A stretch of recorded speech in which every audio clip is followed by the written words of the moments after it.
આજે રવિવારના દિવસે ખોડિયાર માતાજીના મંદિરે જોવા મળેલો ફરક. જય દ્વારકાધીશ મિત્રો. રખડવા જવા માટે મારે થતું તો હવારના પૂરમાં મોડું અને ભાઈનો ઠેલો ગાડીમાં જ થઈ ગયો. 800 લોકો ઠેલો કાઢીને કર્યો ઘા ઓસરી. ફટાફટ મારા ભાઈ ગાડી કાઢી પોગી ગયો હાઈવે માંથી 24-25 સ્પીડમાં પોગી ગયો અંબિકા ડેરી નાસ્તો કરવા. ઘરે તો મેં કોઈ ઇજ્જત નથી કરતું. અહીંયા ઓટોમેટિક દરવાજો ખુલે એટલે એવું લાગે કે નરેન્દ્ર મોદી મને મળવા આવે છે એવું ફીલ થાય. ये समस्या है रे। મેં લઈ લીધી એક નહીં બે નહીં 3 વેફર અને પાછી દુકાન આખી ખાલી થઈ ગઈ એટલે એક વેફર પાછી મૂકી દીધી. सीखो कुछ सीखो इससे।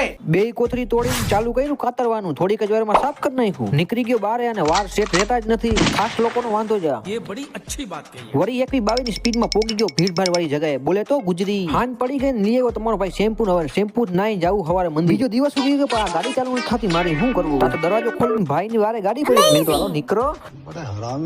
21 ની સ્પીડમાં પોગી ગયો મંદિરે ને અહીંયા આવીને આપણા ટીનું મીનું સબસ્ક્રાઇબર મળી ગયા. પાછા આ લોકો નીકળ્યા નકલી હરપલી પબ્લિક પ્લેસમાં. આવા બધાને લઈ જાવ ઘરે. वाह क्या एक्टिंग कर रहा है। વાગી રહ્યા સવારના 4:27 અને હું ઉઠી ગયો સવારમાં. વધારે નીંદર આવવાના કારણે પાછું ખોઈ ગયો. પછી શું ઉઠવું તો પડે. પછી એક ચપટીમાં થઈ ગયો ભાઈ. ત્યાં અહીંયા સુધી પોગી ગયો હોય તો વિડીયો લાઈક કરીને ચેનલને સબસ્ક્રાઇબ કરીને ઇન્સ્ટાગ્રામમાં ફોલો કરીને નીકળી જાવ મારા કલે જાવ.